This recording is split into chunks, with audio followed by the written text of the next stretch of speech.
பீஷ்மா அப்படிங்கிற ஒரு பக்தரோட கதையை இதுல கேட்கலாம். இவரோட ஊர் நாக்பூர். இவரோட மனைவி திடீர்னு இறந்ததால இவருக்கு மனம் ரொம்பவும் கலங்கி போயிடுது. அமைதி இல்லாம தவிக்கிறாரு.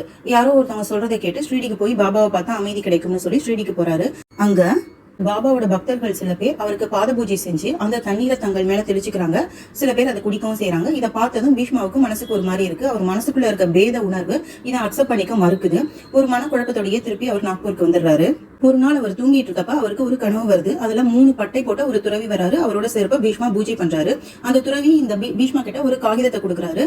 அந்த பேப்பர்ல ஜெய் சச்சிதானந்தா அப்படின்னு எழுதி இருக்கு. பீஷ்மா ஒரு சன்னியாசியை பார்த்து இதுக்கு விளக்கம் கேட்கும் போது ஜெய் சச்சிதானந்தா அப்படின்னு யார் சொல்றாங்களோ அவங்கதான் உன்னோட குரு அப்படின்னு சன்னியாசி விளக்கம் சொல்றாரு. பீஷ்மா திருப்பியும் ஸ்ரீடி போறாரு. அங்க பாபா தரிசனத்தப்ப பாபா சிரிச்சுக்கிட்டே இவரை பார்த்துட்டு ஜெய் சச்சிதானந்தா அப்படின்னு சொல்றாரு. பீஷ்மாவுக்கு புல்லரிச்சு போயிடுது. இது ஜாதி மதங்களுக்கு அப்பாற்பட்டவர் பாபா அப்படின்னு அவரோட தெய்வீக தன்மை அப்பதான் பீஷ்மாவுக்கு புரிப்படுது. அது முதல் பீஷ்மா பாபாவோட தீவிர பக்தரா மாறிடுறாரு.